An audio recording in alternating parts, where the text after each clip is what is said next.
नमस्ते सम्पूर्णमा सुबियानीसँगै सम्पूर्णमा स्वागत छ र हाम्रो यो आज च्याउको तरकारी पकाउने भनेर मैले योजना गरेको छु र हाम्रो थोरै आलु पनि मिसाउनु भनेर अनि मसलाहरू थोरै मटर अनि टमाटर पियाज सँगै अब मसला भइहाल्यो अनि तेल यही राखेर मैले बनाउँदैछु।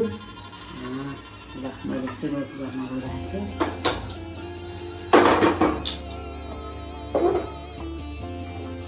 अहिले तातिसक्यो, अब मैले थोरै तेल राख्न लागेको छु आवश्यक अनुसार।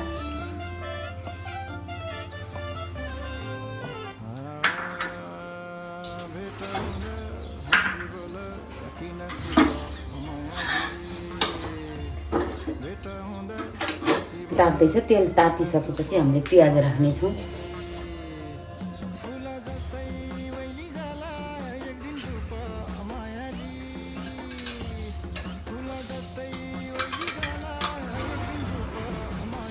तेल तातिसक्यो, ल मैले प्याजहरू गर्दैछु।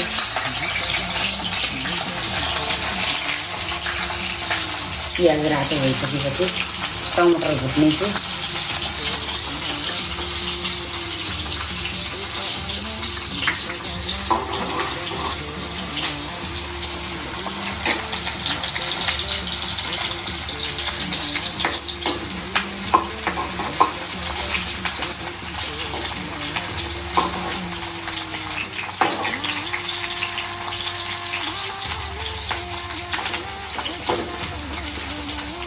प्याज रातो भयो, अब हल्का रातो भयो। अब मैले यसको साथसाथै टमाटर पनि के अरे मटर पनि राखेर भुटेर त्यसपछि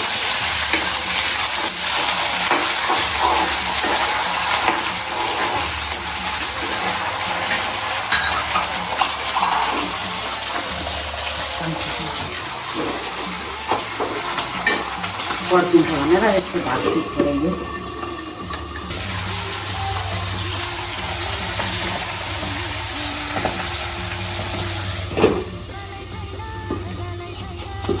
थोरै आलु पनि राखिदिन्छु।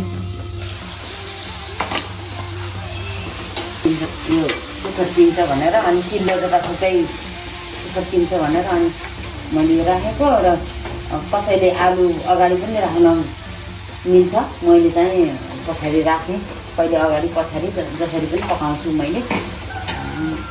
सकेपछि मैले टमाटर के अरे मसला राख्दैछु, पिसेको यो सिलौटोमा पिसेको मसला हो।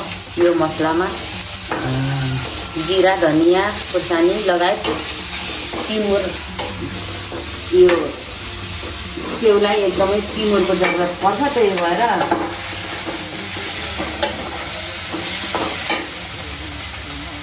तिमुर राखिदिएँ।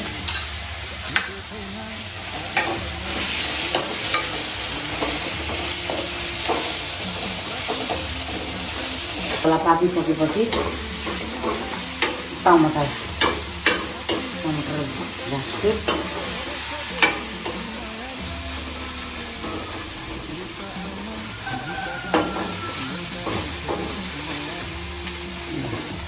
टमाटर राखेँ मैले। टमाटर गल्नको लागि थोरै बेर यसलाई ढाक्छु।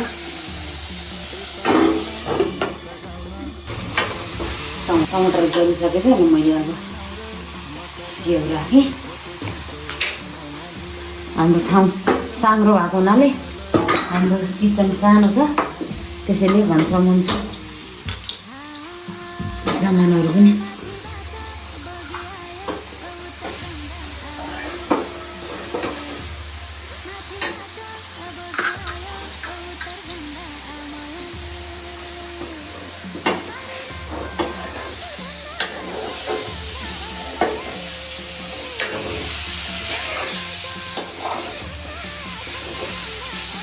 औबल्ल मैले नुन राख्दैछु आवश्यकता अनुसार।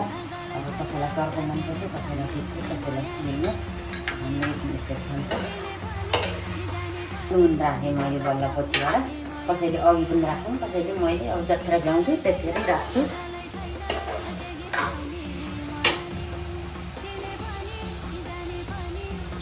ल अब लग्लो मेरो च्याउ रेडी हुन थाल्यो। लगभग अब मेरो च्याउ सब्जी रेडी भयो। यो सबै हाम्रै बारीको हामीले फलाएको सबै टमाटर, मटर, च्याउ, आलु सबै हामीले आफ्नै बारीमा फलाएको र यो धनियाँ पनि आफ्नै बारीमा। हामी प्रायः जसो सब्जी आफ्नै बारीमा फलाउँछौँ, सब्जी खाने गर्छौँ। हजुरहरूले पनि सक्दो प्रयास गर्नुहोला। फलाउनु भएको छ भने ठिकै छ, नफलाउनु भएकोले पनि फलाउने कोसिस गर्नुहोला। आफ्नै बारीमा फलेको अर्ग्यानिक आफैले मल दबाईहरू कति प्रयोग भएको छ भन्ने आफैलाई थाहा हुन्छ। त्यसैले आफैले सब्जी रोप्ने, बनाउने, खाने प्रयास गर्नुहोला भन्दै फेरि पनि हाम्रो यो च्यानललाई लाइक कमेन्ट गरिदिनु होला। हजुरहरूले के राखेर पकाउनुहुन्छ, मैले यस्तै राखेर पकाउँछु। अब फेरि अर्को उसमा भेटौँला, गाउँले पाराले पकाउँछौँ। हजुरहरूलाई पनि मनपर्छ भने यसरी चाहिँ पकाएर खानु होला, खाइ पनि राख्नु भएको होला र अझै पनि खानु होला भन्दै हाम्रो यो च्यानललाई भर्खर खोलेको च्यानल हो, यसलाई लाइक कमेन्ट गरिदिनु होला र फेरि हजुरहरूले पनि पकाएर खाने जमर्को गर्नु होला भन्दै अब मैले धनियाँहरू पछि चाहिँ राख्नेछु भन्दै बिदा हुन चाहन्छु।